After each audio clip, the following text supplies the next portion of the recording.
प्रिय छात्रों, सुप्रभातम। आज मैं डॉक्टर नीलमणि त्रिपाठी आप सभी विद्यार्थियों का नए शिक्षण सत्र के अंतर्गत बीवीएस इंटर कॉलेज में हार्दिक स्वागत करता हूं। देखिए प्रिय छात्रों, आज हम लोग पढ़ेंगे श्रद्धा मनु जयशंकर प्रसाद जी द्वारा जो रचित कामायनी महाकाव्य से लिया गया है।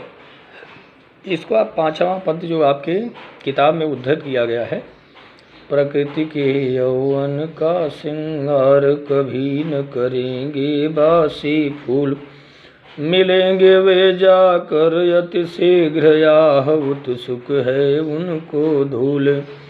एक तुम यह विस्तृत भूखंड, प्रकृति वैभव से भरा यमंद, भोग का कर्म कर्म का भोग, यही जड़ चेतन कायानंद।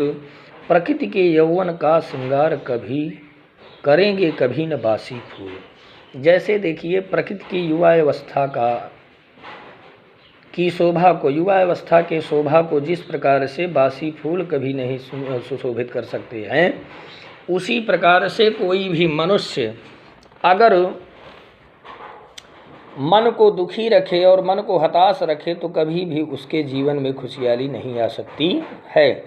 तो कहने का तात्पर्य है कि जिस प्रकार से प्रकृति के युवा अवस्था के श्रृंगार को बासी फूल कभी सुशोभित नहीं करते हैं, उसी प्रकार से मनुष्य की भी गति होती है।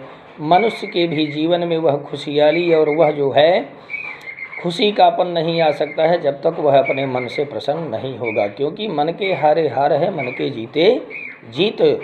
प्रसन्न चित्त रहने पर, प्रसन्न मन रहने पर ही उसकी सुंदरता की आभा बाहर पुलकित होती है। मिलेंगे वे जाकर अति शीघ्र, जैसे अगर जो है वृक्षों में अगर फूल मुरझाए हुए हों तो वह बहुत जल्दी ही वृक्ष की शाखा से टूट करके धूल धूसरित होकर के ज़मीन में मिल जाया करते हैं। उसी प्रकार से यदि मन आपका स्वस्थ नहीं है, मस्तिष्क आपका स्वस्थ नहीं है, शरीर आपका स्वस्थ नहीं है, तो वह बहुत जल्दी ही नष्ट होकर के धूल धूसरित होकर ज़मीन में मिल जाता है। तो श्रद्धा जी मनु जी को समझाते हुए कह रही हैं कि आपको हताश और निराश नहीं होना चाहिए।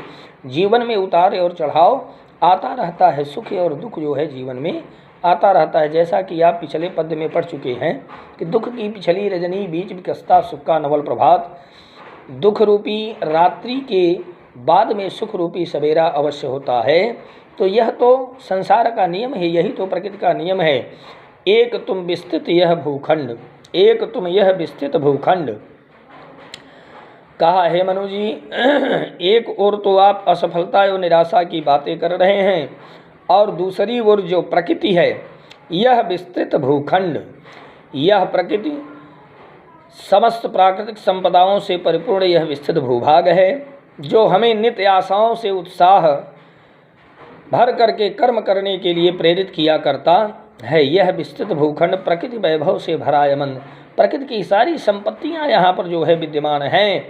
कर्म का भोग, भोग का कर्म, लेकिन जो कर्म करता है, जो सही कर्म करता है, उसी को अच्छा भोग की प्राप्ति होती है, और जो अच्छा भोग करता है उसी को जो है अच्छे कर्म की प्राप्ति होती है। जो जैसा खाता है अन्न, उसका वैसा होता है मन। तो जैसा अन्न खाएगा उसी प्रकार से उसका मन होगा, और मन जब प्रबल होगा तो मस्तिष्क प्रबल होगा, और प्रबल मस्तिष्क से किया गया कार्य जो है सफल होगा। तो कर्म से भोग, और आप जैसा कर्म करेंगे, बोया पेड़ बबूल का आम कहाँ ते खाए, अगर आप आम का पेड़ बोया पेड़ बबूल का, अगर बबूल का पेड़ आप बोए हुए हैं तो आम के फल को आप नहीं खा सकते हैं। कहने का तात्पर्य यह है कि जैसा आप कर्म करेंगे उसी प्रकार से आपको भोग की प्राप्ति होगी, और जैसा आप अन्न खाएंगे, जैसा भोग करेंगे, उसी प्रकार से आपका कर्म होगा। यही जड़ चेतन का आनंद, यही समस्त जड़ और समस्त चेतन प्राणियों का, सजीव और निर्जीव सभी का यही जो है, सभी के जीवन के आनंद की अनुभूति यही हुआ करती है, सभी का यही आनंद हुआ करता है। जड़ में भी, चाहे जड़ प्राणी हो चाहे चेतन प्राणी हो, जड़ में भी जैसे वृक्षों में फूल लगते हैं, पत्तियां उनकी विकसित हुआ करती हैं, फिर फल विकसित होते हैं, तो यही उसका क्या है, कर्म है।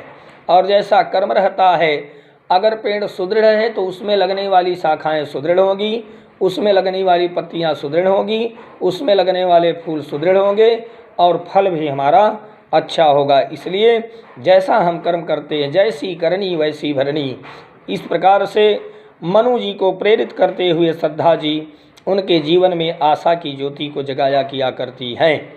तो मनुष्य को कहने का तात्पर्य यह है, कुल मिलाकर के मनुष्य को कभी भी हताश और निराश नहीं होना चाहिए।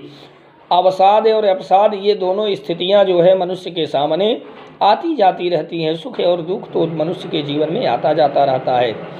इसलिए प्रिय छात्रों, जीवन में कभी भी आपको हार नहीं माननी चाहिए।